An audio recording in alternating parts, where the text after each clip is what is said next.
We're writing the letter Hey, and you can put your hand on my hand or on the quilt, whichever you'd like.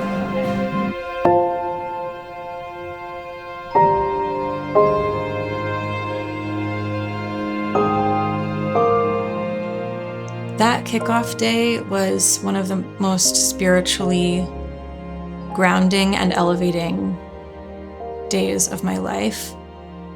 You know, everyone was wearing white, and it felt like a simcha. It was a totally shared, totally democratized simcha, celebration.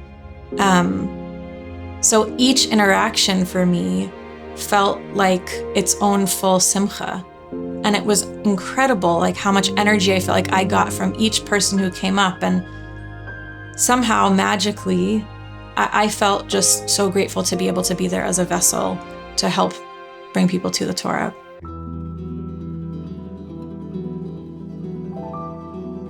For me, when kids get to come close to Torah, it not only breaks down that false idea that Torah is far away, and we could even say that it's bashamayim, that's in the heavens, but Torah actually says lo bashamayim hi.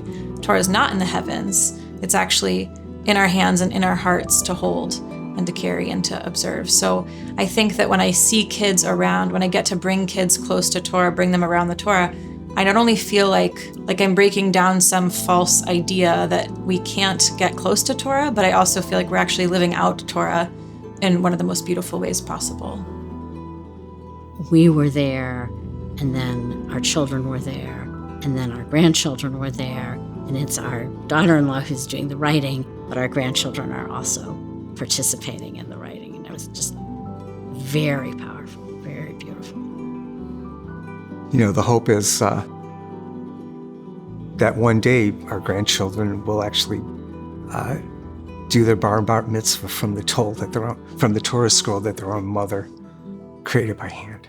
Netta and Adar were with me when we started writing this scroll, and I actually had just found out a few days earlier that I was pregnant. So, please God, all three of these souls will have been part of the entirety of this process. I think about them not really understanding yet how powerful it is to be reading from a scroll that their mother wrote. And I have this idea that I'll bring them into the studio, each of them, when I'm writing the parsha that I imagine will be the parsha for their B'nai Mitzvah. I feel so grateful to Bethel for this opportunity. I didn't know Rabbi Moshe Adler and Neely Adler, Zichronam Livracha, but to write in their memory is an honor and a privilege. And personally, I feel so grateful because this process is making me feel ever more connected to this shul that is now my home.